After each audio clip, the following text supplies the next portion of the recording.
Caelan, how are you? Thank you. I was chatting to Dan during the week, and I was saying to him about South Africa, and he kind of said to me, there are no weaknesses in the South African team.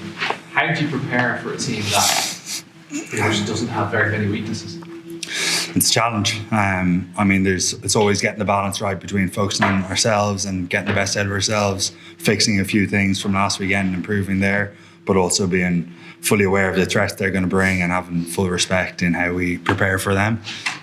They're pretty comprehensive in how they play the game. Obviously, their DNA is up front, set piece, small, strong scrum, good discipline, winning the momentum and gain line battle. But with Tony Brown coming in, they've got the added component now of being able to play wide and deep and very strong on transitions. They obviously kick the ball a lot and can be very dangerous on turnover balls. So, being mentally sharp and focused for the full 80 minutes and not giving them ins around discipline or scraps is going to be important for us.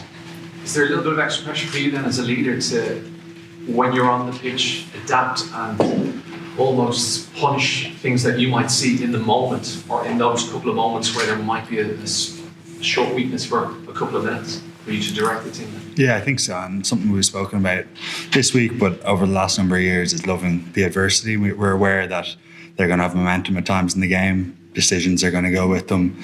The ball is going to fall and bounce in their way at times, and loving the adversity. Of course, loving when momentum's with us and aiming for that, but being aware that's not going to be the case for the full 80 minutes. And then finally, a win over South Africa, number one ranked team in the world. Perfect way to end the year? I think so. I think probably the success of this November hinges a little bit on our performance this weekend. Momentum has obviously built nicely as the weeks have gone on, but this is the real test now, so there's a lot of excitement for it. Thanks, Paul.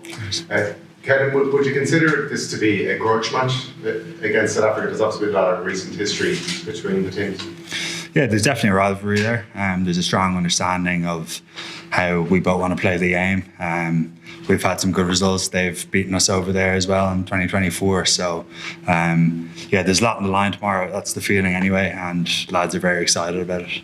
How much do you rely on the crowd and the atmosphere? And Saturday night, it's going to be pretty hopping for such a big game. Is that something you talk about? Is that something you like to draw on? Definitely, yeah. It's a privilege to be involved in this game. The 8:10 kickoff last week and 5:40 tomorrow are going to be special. Looking back to, obviously the World Cup in 2023, the atmosphere we had there was one of the best I've experienced, but the year before here in 2022 was very special as well. So, we're looking forward to hearing the crowd tomorrow, and they make a proper difference to us. Michael?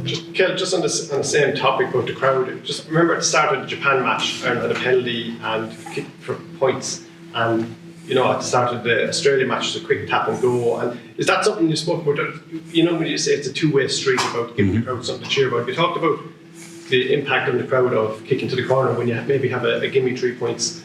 Yeah. I mean, you still got to make the sensible decision and play what's in front of you. But being aware that the crowd will get involved and get behind us in those bigger decisions. But it's still got to be the right one. We've seen a few red cards overturned on appeal, and I think tomorrow's review officer is the same guy from the New Zealand game who lost that. As a captain, have you voiced any concerns about maybe inexperienced guys being foul play review officers? Because you have to stick up for your team as well, and it's going down the line to maybe guys who haven't had top level refereeing experience. Is that something that you or anyone that from the team has brought up or concerned? No, we haven't discussed it. And I mean, it's the coaches who will be dealing with that sort of stuff. Yeah. Derek? Caelan, you're a few weeks back in the squad now. Do you find you're happier with the Ireland squad? Are you a happier person when you're back playing rugby for your country? Yeah, I mean, there's responsibilities, but it's a massive privilege to be in this position. During the injury period, you look forward to these big games. Coming straight back in to Chicago and being back in the Viva the last couple of weeks as well, it's properly special, and I don't take it for granted at all. At the start of the year, I know that's about was talking about earmarking this fixture. Would you be the same when you see this on your calendar at the start of the season? Yeah, well, we were aware that we had a big November with proper quality teams throughout, but this week is a special one. And like I say, the last test match of the year for us, momentum has been built and wanting to finish on a proper high. Ed? Okay. Can I just check, does everyone come through the captain's run okay? And can I just ask specifically about Matt, because two of his fingers were taped together, is he okay? Everyone trade fully. Yeah, everyone's good. Yeah. And just in terms of the match, Ireland obviously had the better of these games recently and very good home record, but the bookmakers and the pundits seem to be suggesting that South Africa are favourites. Do you view yourselves as underdogs going into this match? We're not concerned with the external noise around that. Like I say, there's a good feeling in camp. There's excitement about this game. There's the awareness that it's going to be a proper challenge and we're going to need to be at our best physically more than anything. But there's definitely belief that we can do the job if we're there.